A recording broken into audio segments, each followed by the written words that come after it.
Ano yung diet mo noon? Bakit nagkaroon ka ng kidney problem? Diet. Wala sa lakabulari ko ang diet noon. Kumbaga talagang unli dito. Pa ako sabayan talaga. Kain lang ng kain. Kain lang talaga. Sarap uminom ng may lasa. So, ibig sabihin talaga yung lifestyle mo, grabe talaga yung lifestyle mo noon. So, may siyempre, hindi ko pa alam na gano'n pala yung magiging sanhi na gano'n pala kapag yung diet mo, tapos yung lifestyle mo, talagang may posibilidad pala na talagang masira ang ating kidney.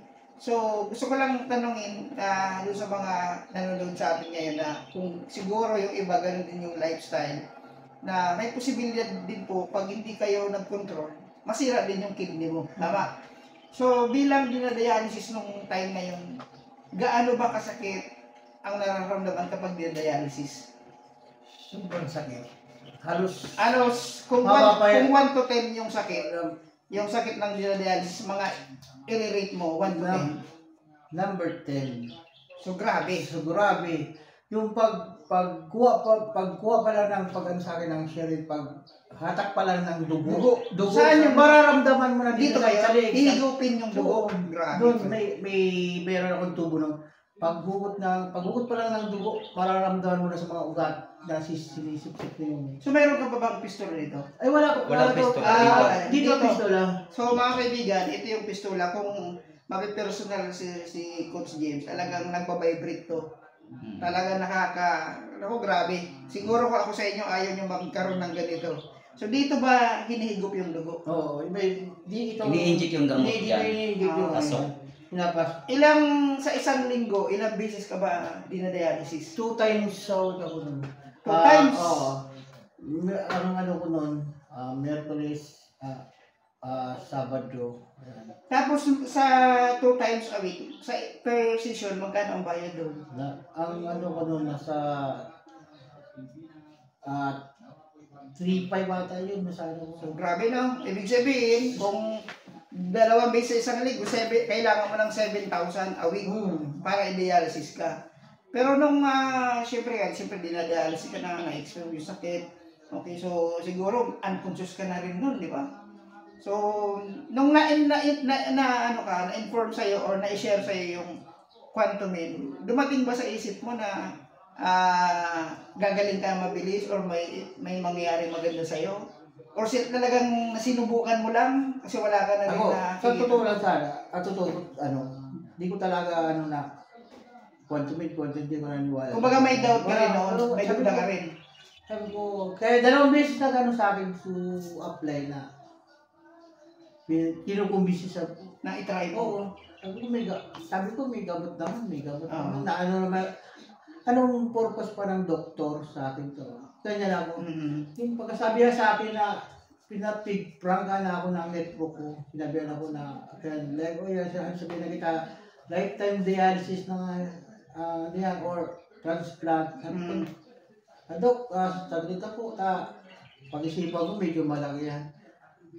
Pagka-uwi ko ng bahay, talagang isa na lang ang hinahanap ko. Ang hinahanap ko na lang yung hinahanap sa akin na Quantumin. Kasi sinubukan ko na yung talagang pinatawag. Paano mo siya gamitin? Paano ka gumamit ng Quantumin?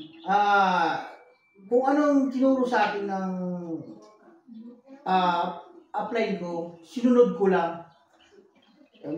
I-megadose ko lang, itigilan ko lang yung mga synthetic na gamot kasi sa totoo lang talaga, yung mga gamot na iniinom ko, nakakatulong pero saan patutungo yung ibang mga Kaya tinigil ko na yun, ni-stop ko na As in, lahat ng gamot, ni-stop pinalit mo yung Quantumin? Lahat ng maintenance ko, lahat ng ni-stop ko na yun. Quantumin lang talaga. Grabe. Dinisiplina ko lang yung sarili ko, pag-inom ng Quantumin sa pagkain, yan lang. So, habang nagiinom ka ng Quantumin, kumusta naman yung pagkain mo, yung lifestyle mo? Anong ginawa mong adjustment? Yung habang kumakain ako ng Quantumin, uminom ako ng Quantumin. Yung diet mo ba? Yung diet ko, Soft drinks ka pa rin Hindi, ba? wala. Namamanok Wala. ka pa rin ba? tinigil ko na yan. Tinigil ko Okay, yan. okay. Hanggang ano lang ako, hanggang gulay, isda, yan lang. Gulay, isda, gulay, laga.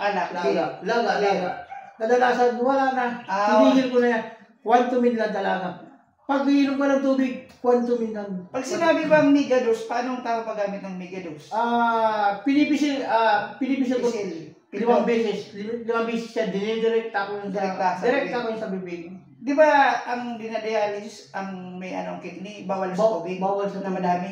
Kaya direkta talaga. Dinirekta ko yung stove. Sinabihan ako sa drops daw sa tubig. Sabi ko, hanggang ang ininom ko nga, nasa 850 ml lang, limited sa isang araw. Ganyan. Yung pag-inom ko ng Quantumin, sabi ko, basta ano lagot sa akin, yung Quantumin kasi hindi ako nauuhaw, hindi ako nagugutom. Parang may vitamins pa yung, ang sarap pang, Lumalakas. mas lalo ako lumalakas. Mas lalo akong pinalakas ng Quantumin kasi simula ng first floor hanggang third floor, di yung mga bantay sa akin. Hinahanap ako kung nasan daw ako. Hindi siya nag-alam na nasa taas na ako. Ayun. Hindi na ako pinalakas pa ako. Gaano kabilis yung naging epekto siya ng Quantumin? Ilang weeks, months, nung na-feel mo na lumakas ka at naramdaman mo na totally maganda yung epekto at natulungan ka talaga? Yung naramdaman ko yung yung nabot sa akin yung pag-inom ko niyan, nabot lang ako ng 25 days. 25 days. Pero Pero may ganus talaga. May ganus talaga. Yan. May ganus talaga. Okay lang ba na yung may problema sa health, uminom ng 5 patak versus sa 5, sabi mo, pindot or sirit? So magkaiba pala talaga yun. So mas ibig sabihin guys, kapag tipid, mabagal yung epekto. So ang ginawa mo kasi is megadose. Yan ay pinano ko sa mga napupuntahan kung may mga sabi na huwag kang mag-drops. Kasi pag nag-drops kayo, mas mahina yung drops. Try nyo megadose. Mararamdaman 2 to 3 days maano mo na yung epekto ng Quantumin. So ibig sabihin, sir, sa loob ng 25 days, nagkaroon ng magandang resulta at ngayon nga totally talagang hindi ka na dinadialysis. Wala na. Pinilestep ako ng 1 week. I-hold ko muna yung dialysis mo ng good for 1 week. After ng 1 week, paano na naman ako sa NetPro sa dialysis center, pumunta na naman ako. Bago ako pumunta doon, nagpakuha ulit ako ng laboratory. Pagkuha ko ng ulit ng laboratory, yung kriya ko, bumaba ng 90. 90. So, 90 na, bumaba na. Bakit? Ano ba yung dati mong kriya? Yung kriya ko, umabot ng 1,150. Ang taas na talaga, no? Pero, tapos sinubukan ko yung Quantumin.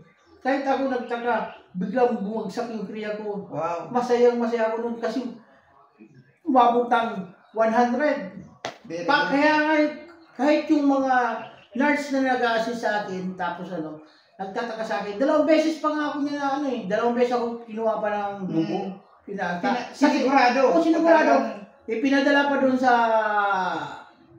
sa hospital para doon i-check yung dugo ko, yung mas bumawa pa ng 2 puntos. 100, nag-98. Galing Kaya sinabi na naman sa akin, hold natin muna yung 1 month. After naman ng 1 month, balik na naman ko sa kanya pag sabi niya, yung kriya ko, nag-90. After nyan, puro reseta, hanggang may mga reseta lang ang akala niya lang, dun sa reseta niya, gumaling ako. Kasi nga, sabi mo nga, nag-stop ka all synthetic, talagang nag-switch lang siya sa healthy, yung food supplement talaga yung ginamit niya. Pero in general, okay, so yung diet and lifestyle, tapos yung discipline, tapos yung tamang paggamit ng ating produkto, isa yun sa mga nakatulong kay Sir JC James. So, sa ngayon, ng mga nanonood, sir, ano naman ang ma-advise mo dun sa mga nanonood sa atin para maiwasan na magkaroon ng kidney problem? Ano yung mga ma-advise mo sa kanila? So, subukan nyo lang uminom ng Quantum. Kasi prevention wag nyo lang is better than hospital bills. Ito yung bago daw ngayon eh. Prevention is better than cure. Wag nyo lang hintayin pang lumala Yun. mga karamdaman nyo. Mm-mm. Subukan nyo na uminom ng Quantumin. At doon naman sa mga nawawalan ng pag-asa na nanonood sa atin ngayon na may kondisyon na kagaya ng na-experience mo, ano naman yung may advice mo o may papayo mo dun sa mga nanonood sa atin na may problema din sa kidney? Ano bang may advice mo sa kanila? Kasi may mga, di ba, sir, may mga tao ngayon na dinadialysis, halos nawawalan sila ng pag-asa, gusto ng nadi-depress na nagkaka-anxiety na. Ano yung may advice mo sa kanila? Sa inyo po, huwag kayong mawala ng pag-asa. Huwag kayong mawala ng pag-asa. Habang buhay may pag-asa. Habang buhay may pag-asa.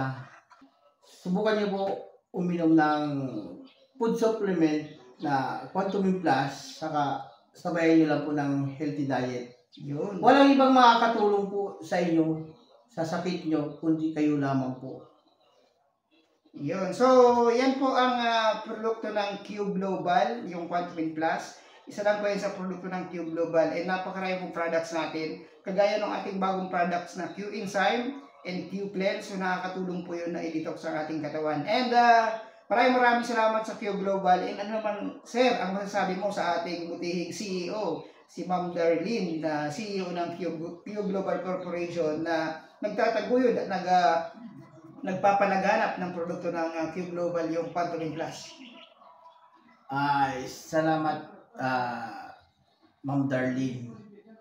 Dahil sa produkto mo yan, ang dami nyo natutulungan. Sana mas madami pa kayong matulungan na gaya kung malubhang kalagayan.